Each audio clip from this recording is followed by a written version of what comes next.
Кой е най-голямия мит за продажбите? Според тебе, от твоя опит. Кой е най-голямия мит? Голямата заблуда, къде е заблудата за продажбите? Значи, аз това напоследък някакси даже колеги така почнаха да ме подиграват лекичко с тази тема, но всъщност митът на продажбите според мен е, че масата от хора, по-голямата част от хората обвързват продажбите с типът продажба пазар.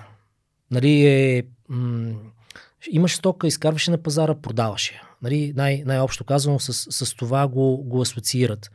И някакси цялостната идеология на завършване на взаимоотношения, на комуникация, на общуване, на изграждане на доверие липсва в по-голямата част от менталността на хората. Някакси възприемат продавачът като човек, който е пазарджия, изкарал е кило домати, краставици и нещо си, или там микрофон или каквото и да е било, и ходи да дава цени, отстъпки и да пазарува, което се асоциира с така наречените малки продажби. Нали? Тоест, ние сме свикнали да разбираме, масата от хора са свикнали да разбират продажбата като нещо, което е малко и се опитват да пренасочат големите продажби, за които се изисква взаимоотношение, взаимно доверие, разбирателство, стратегии и така нататък. Нали?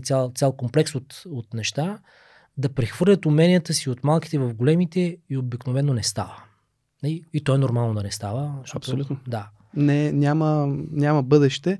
Това е малко като да сравняваме на плажа. Нали? Плажа е точно, претък, уне с кебабчетата. Цървичандо. Да, и старавицата, да. По една транзакция, него не му дреме дали утре ще се върнеш или не. Абсолютно, да. Което няма никаква устойчивост и няма никакво бъдеще. Точно, това са така наречените малки продажи, нали? Които минаваш, просто пазаруваш, не даваш отговорност, не се замислиш.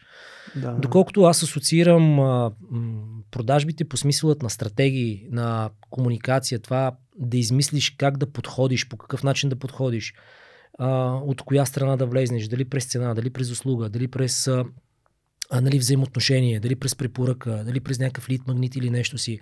Тоест как да асоциираш човека така, че да можеш да го доближиш до себе си, да се вдигнете доверие, да се поопознаете, да разберете ли искате да работите заедно, за да можете да си изпълните услугите, продуктите или каквото ще бъде. Абсолютно. Аз не случайно... Според мен това е основен мит. Да, това е, да. И това е при младите хора. Сега нашата аудитория е доста разнообразна, но знаеш, аз продължавам да си вода обучения индивидуални, с софтуни.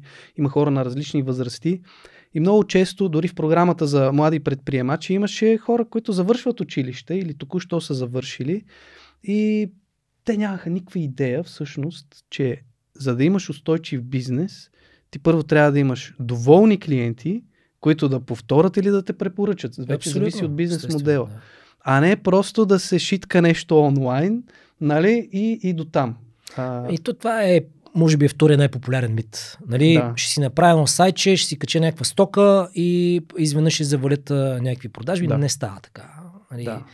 Нали, аз много разделям въобще и той съдържанието, начина, нали, за типът хора. Така наречените wannabe, нали, както обичам да ги наричам, хората тип wannabe, които имат някакво малко капитал, че искат да стартират някакъв бизнес, нещо да опитват да правят и така нататък, са wannabe-тата, нали, хора, които искат да бъдат някакви. Нали, и другите, които вече са нали, тези, които вече са изградени.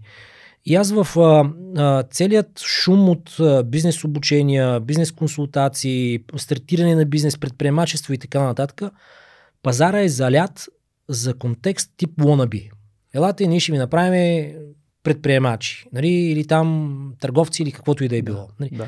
И се дава една тотално базова, даже под базовата компетенция, която е необходима за един човек наистина да стартира да прави бизнес. И в по-голямата част от случаите тези хора просто окапват, даже няма и до втората година. Нали, след няколко месеца виждат суровата реалност.